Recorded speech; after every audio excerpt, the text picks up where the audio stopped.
¿Acaso puede un ciego guiar a otro ciego? ¿No caerán los dos en el hoyo? Con razón, en la antigua filosofía se afirmaba que el gobierno de la ciudad, el papel de guiar al pueblo, de gobernarlo, debía ostentarlo la aristocracia de los sabios, de los filósofos, porque investigadores y estudiosos de la verdad podían ayudar a sus conciudadanos a vivir conforme a la recta razón y a la verdad, para que el hombre había sido creado. La pregunta de nuestro Señor Jesucristo en el Evangelio: ¿acaso puede un ciego guiar a otro ciego? ¿No caerán los dos en el hoyo? Se convierte hoy para nosotros en una pregunta directa. ¿Quiénes son los que guían nuestra sociedad? ¿Quiénes son los que marcan la vida de las naciones, el ritmo de las políticas, las modas, el funcionamiento de la sociedad, el comportamiento de las personas? ¿Es todo espontáneo? ¿Los cambios sociales se producen de forma inocente? No podemos ser ingenuos. El cambio de la sociedad, de paradigmas, de comportamiento de las personas, no son fruto meramente de iniciativas de los sujetos particulares. Desde la revolución antropocéntrica del Renacimiento en el siglo XVI, y por tanto desde el alejamiento progresivo de la sociedad de Dios, de aquel que es su creador y Señor, hay planes, hay proyectos, hay toda una experimentación de ingeniería social, cuyos frutos lo único que manifiestan es quién está detrás de todo esto, que es el enemigo de Dios y el enemigo de los hombres, Satanás. Podemos pensar y nombrar la masonería en sus diferentes ramas, disfrazada de bondad y filantropía, pero que lleva trabajando siglos y siglos en este proyecto de una humanidad donde el hombre termine por adorarse a sí mismo, olvidado de su Creador. La misma clase política, en auge en la actualidad desde la democracia. En la mayoría de los casos, esta clase política, cara pública de toda esta organización secreta de la masonería, y muchas veces como meras marionetas, imponen ideologías, imponen unas políticas que van en contra de la misma persona humana, en vez de buscar el bien común de toda la sociedad. Otros grandes poderosos e influyentes de nuestra sociedad que dirigen y cambian también la sociedad son los lobbies, denominados así actualmente, grupos de poder que dominan los medios de comunicación y las redes sociales, obligando a un pensamiento único del que no se puede desmarcar, un pensamiento único que prohíbe el pensamiento del que si te sales eres raro, extravagante, reaccionario, fanático. Es la situación hoy para muchos católicos, donde si manifiestan lo que la fe les enseñan, son considerados intransigentes, son considerados anticuados, son considerados reaccionarios. Los famosos que vienen a sustituir, la gente famosa que viene a sustituir a los nobles de la antigüedad y los influencers de los más media, de los medios de masas, aunque se creen muy auténticos e independientes, no dejan de ser monaguillos y repetidores loros de la clase política y de estos grupos de poder, influyendo muy directamente y muy fuertemente sobre las personas concretas que tienen anulada la capacidad de pensar.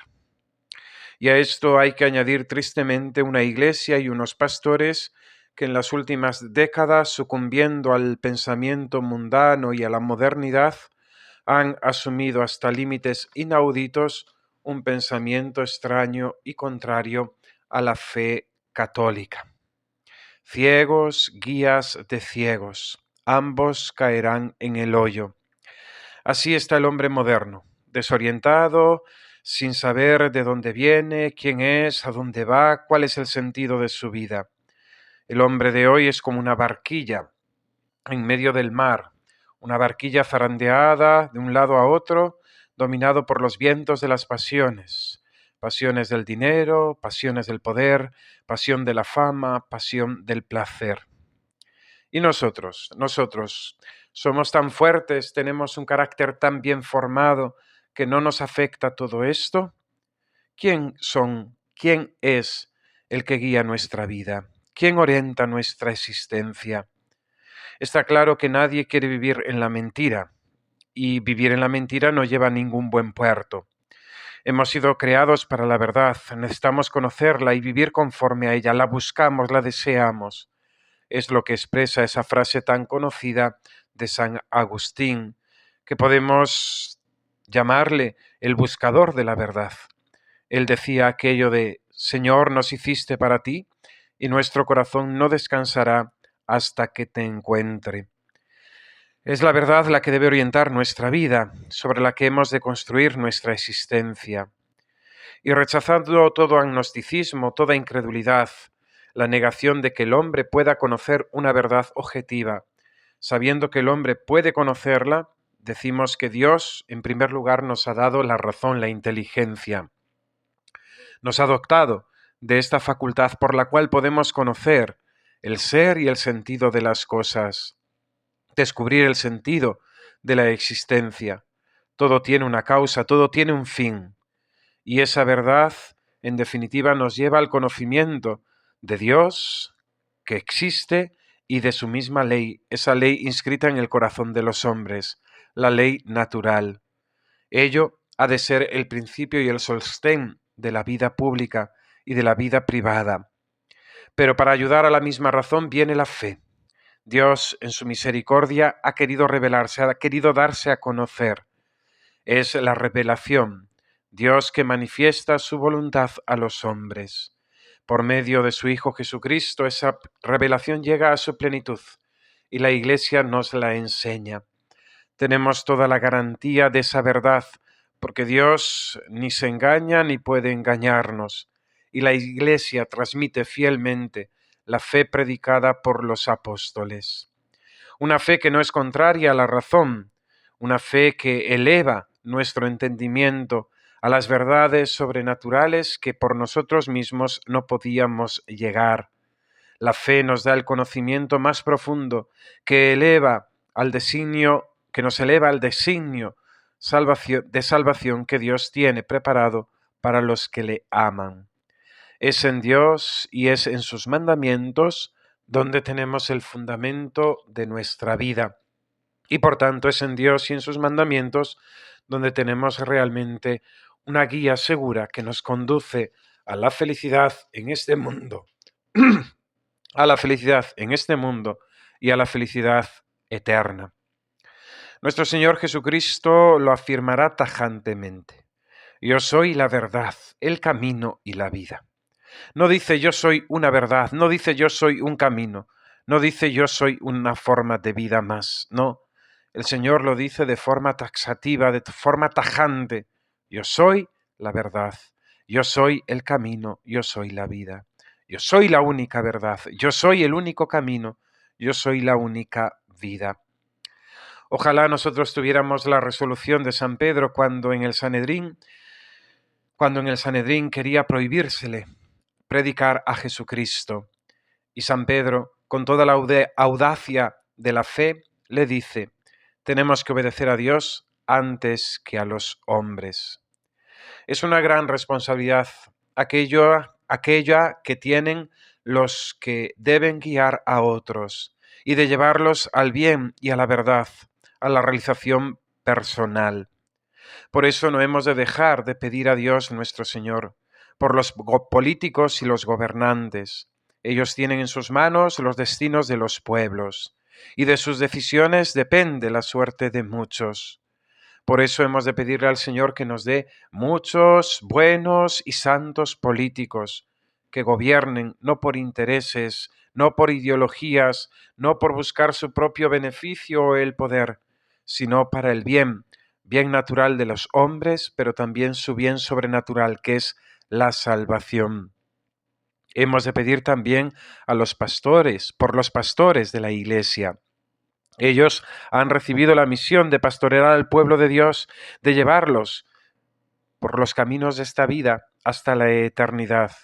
mediante su enseñanza, mediante su ejemplo, mediante la celebración de los sacramentos, mediante las normas que la Iglesia da.